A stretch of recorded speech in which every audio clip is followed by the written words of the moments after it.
So I often get the comment, Nick bro, I love your content. By the way, I love you too. What tech products are you using, bro? Like seriously, I want to know what you use, what you like, and we're going to discuss all of that in this video coming up right now. Let's go.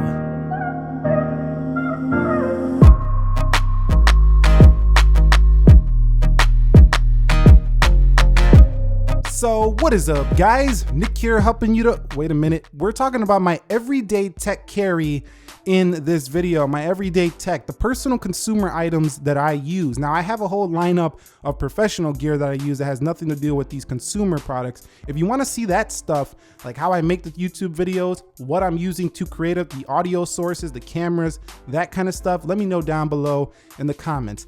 Next thing I want to mention is I do have a giveaway coming up at 500,000 subscribers. Cannot wait to do this. It's going to be one of the biggest giveaways ever in terms of value of the item that I'm going to be sending out, that I'm personally going to pay for. So keep that in mind. Stay tuned for that. I cannot wait for that one. And let's get rolling. These are not the only products, but let's get rolling with the first one. So the very first product on the list of my everyday tech is the Galaxy Note 9. I use this phone more than any other phone that you've seen reviewed on this channel in the past, year or whatever, ever since this phone came out. Was it been like 8 months or something like that?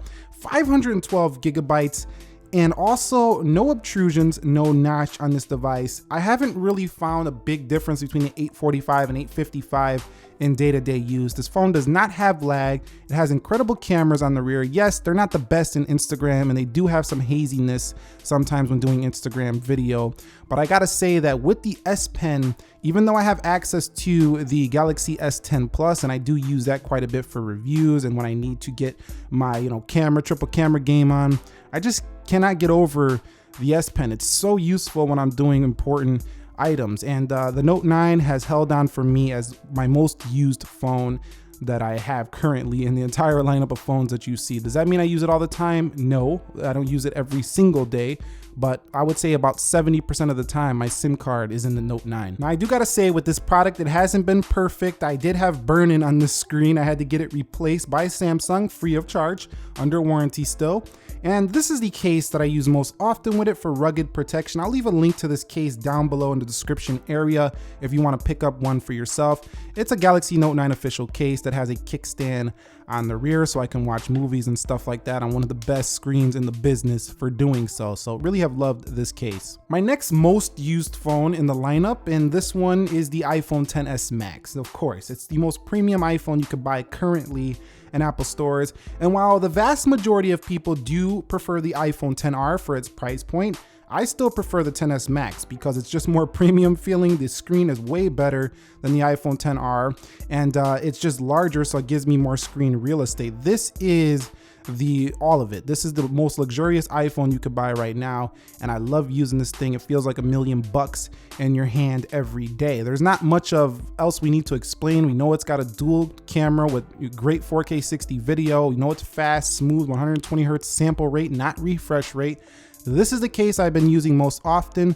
It's a Folio product red case that goes with this iPhone XS Max, if you were wondering the case selection I have chosen for this product. Now, one thing I don't like about this case though is that, it's a little bit tight when you get it in there. So if you like to switch your case often, you might not like the Folio brand, but I will send you a link down below as well for this case. This is the second most used product in my everyday tech. But I also want to give an honorable mention to the Pixel 3a XL. I've been loving this phone and using it quite a bit as a photography phone. Recently used this at a Jennifer Lopez concert I just attended with my lady a couple days ago, and it did phenomenal in low light. Google has cut no corners when it comes to the camera on the 3a XL. It also has pretty speedy performance with its mid-range processor, not quite premium feeling in the hand, and it still has a little bit of an older design. But for half the price, this has been a seriously impressive phone in the Pixel 3a XL, and I love using it for its incredible battery life, really good OLED screen, as well as exceptional camera quality. So this phone, they've hit it out the park. This is the way Pixel should have been done originally in the Pixel 3a XL. So my next product in my everyday tech carry is the MacBook Air. We are moving away from phones right now, and I just got this a few days ago. My initial unit actually had issues, so this is my second unit. Apple laptops haven't been the highest quality of late, but I still love the trackpad on here. This keyboard, 3rd generation, I believe, Butterfly. It's got a little bit better. It's still flat. If you type all day, your fingers still might hurt. It doesn't have the best travel in the world, but this runs Mac OS and it's super lightweight. So I really do love this about the MacBook Air, and I will be discussing why I think later this is one of the best student laptops that's going to be going into the school season of 2019. It has 2 Thunderbolt 3 ports right here. It also has that headphone jack right there and that tapered classic MacBook Air design. Reason I bought this, I do have a MacBook Pro 15, which I'm not showing in this video because that's more my professional gear. It's for everyday traveling, and when I don't want to use an iPad because it limits me in certain ways, the MacBook Air has been a perfect usage case for things like that. Going to the coffee shop and just doing some quick research for my next YouTube video. Love this right here, MacBook Air. Great battery life as well. I should mention that on the same note. So my next product in my everyday tech carry is the iPad Pro 12.9. Now you might say, why do you got that if you got a MacBook Air? Don't they serve basically the same purpose? And no, they quite don't serve the same purpose. I thought this could replace a MacBook, but the more I'm using it, the more I'm realizing it's more of that media consumption. Doing work with a touchscreen, iOS versus Mac OS is the big difference here. And in certain areas, I need programs from Mac OS, and in certain areas, I love iOS. So this serves a very different purpose for me. It serves the purpose of lots of web browsing, media consumption, and some light work, whereas the MacBook Air is gonna serve more of a more intensive workload for me, but not like a professional workload. So when I need to do more in-depth research, I'm gonna go to the MacBook Air. But when I'm just gonna be browsing the web, watching YouTube videos, media consumption, the iPad Pro is where it's at. But with iOS 13, I'm gonna attempt to start doing more videos with the iPad Pro because this thing has a much more powerful processor than even the MacBook Air 2018. And also the Apple Pencil was redesigned, and I love this Apple Pencil for this device. Now, if you're the type of person who just does some web browsing, some quick emails, maybe you do some, quick docs or something here and there, you don't do much with your computer, this can replace a laptop for a lot of people. So this is a powerhouse of a device. Love the iPad Pro 2018. This is a 12.9-inch model. Now, next up for my everyday tech is the Apple AirPods. Of course, with all these other Apple products I'm using, why not have the best headphones for the Apple ecosystem in terms of connections? This thing really reminds you why, being in the Apple ecosystem is pretty great sometimes, because this can connect to any of those Apple products that you are using. And this is one of those that pretty much works with all the Apple products. These also work with Android, but they don't work quite as seamlessly with Android. This is the 2nd generation, and these weren't as cheap as the base models, as these are the wireless charging models. I probably should have went with those because I don't really use the wireless charging, so they probably got me for like 40-50 bucks there. But at the same time, I still love them. And if you want to know where I got this case, you can get this in like 30 different colors. I'll leave a link down below. This goes on the key ring. Just carry it with you anywhere you go. Pop them open and let's go, because these are really great for portability. So love the AirPods too. So my next everyday tech is the Galaxy Fit. Now this just came out. It comes in white or black. This is a little fitness tracker. This thing is super lightweight, really small, and don't confuse this with the Gear Fit. This is just the Galaxy Fit. Has a really tiny OLED screen, and at first it looked kind of cheap when I first pulled it out the box, but the more I use it, the more I'm starting to love this product right here.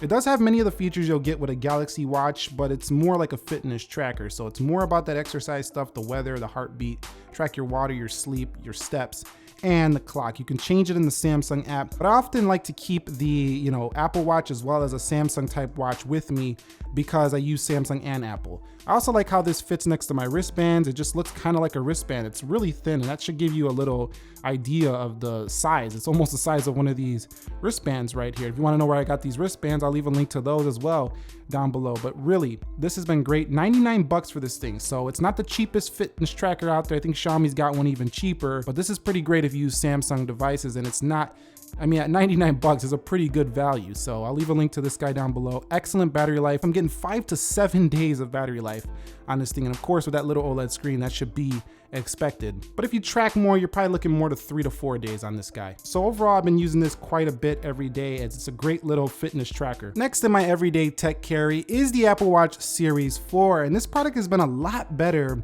than I thought it was gonna be when I initially got it. The crown is super smooth as it was on the prior version. The screen's bigger than the old Series 3, and it just works fantastic. I really just can't get over how good the Apple Watch Series 4 is. Better battery life than the prior version, sleeker design, and overall, Apple just knocked this one out of the park. This is one of their best products if you do use an iPhone.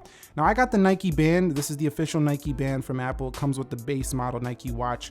And I got it because when I cycle or I go walking, running, whatever, it lets my arm or my wrist breathe a little bit better. So do like this. If you're an active person, you want the Nike edition of the Apple Watch. You can see right there, Nike watch right there.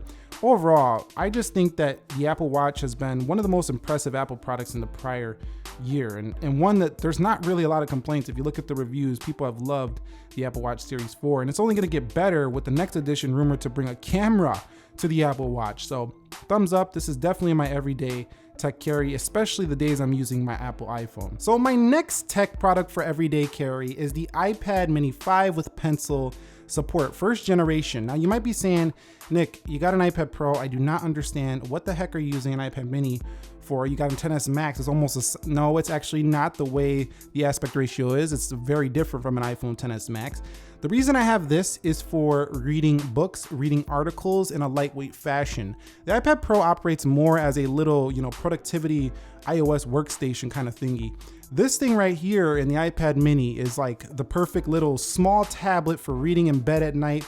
Just reading, really. I don't really like watching videos on this because it's so small, but reading and stuff, and when you really just need to pack super light, you just want the lightest pack day you can do, the iPad Mini is for you. Also, got a little keyboard for this, little tiny keyboard to make this thing a little bit more practical. If you want to know where I got that keyboard, link down below. But look at this. I mean, this is probably the smallest you're going to get in terms of a powerhouse little computing experience. An A12 processor, iOS aspect ratio, more laptop-like than an iPhone or an Android phone.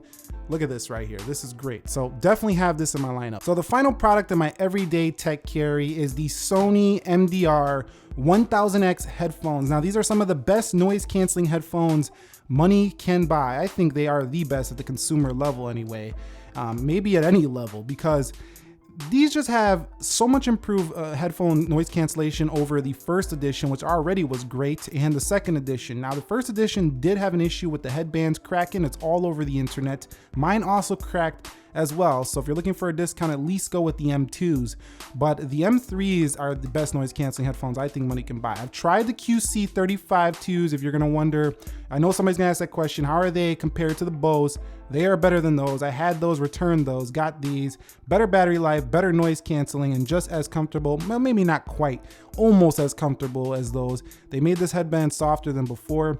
M3s are just some of the best headphones out there on the market today. So definitely have to keep these in my lineup. And when you travel, you go on a plane or whatever, you really can't beat these. Now, if you're looking for a smartphone, Sony's running a deal right now, and I'm not paid to say this, but I think it's an excellent deal if you're gonna pay $1,000 for a smartphone. The Xperia 1 4K smartphone is coming July 12th, and if you order now, you will get these bundled with it. $350 headphones bundled with that device, and you're also getting a 4K screen with some of the Sony Alpha camera technology in that smartphone. So excellent deal. This is my final product on that list of my everyday consumer tech carry. So that's my everyday tech carry for summer 2019. This is gonna change soon as the new iPhone's gonna come, and I'll be not using this anymore. The Note 10's gonna come, and I'll probably not be using this much anymore. And yes, I will be using it to continue to review these products, but as my daily phone, I'll probably replace this with the Note 10 as well as a new iPhone. iPad Mini should be here to stay. Galaxy Fit just came out. Apple Watch maybe will be updated, but we'll see how it happens there. Pixel 3a is still really good. The 4 is coming. Tech is just getting better and better, and it's a dream using this. And now you know what Nick Ackerman uses on a day-to-day basis. Now, if you're wondering what I use for professional gear, like cameras, how I get the audio, what I use to edit my videos, because most of what you've seen is not what I use to make these videos. It's just what I sometimes review, things like that. Let me know down below. I'll consider making that content. Also, I have a question for you. What is your everyday tech carrier? This is super interesting. I want to know. List off the laptop you use, the phone you use, maybe the watch you use. Just go 1, 2, 3, 4 and just put it in the comments. I'm really curious to see what your everyday tech carry. So that's it for me. Thumbs up if you enjoyed this video. Nick here helping you to master your technology. Thank you very much for watching. I will catch you all in the next episode. Be sure to be well and peace.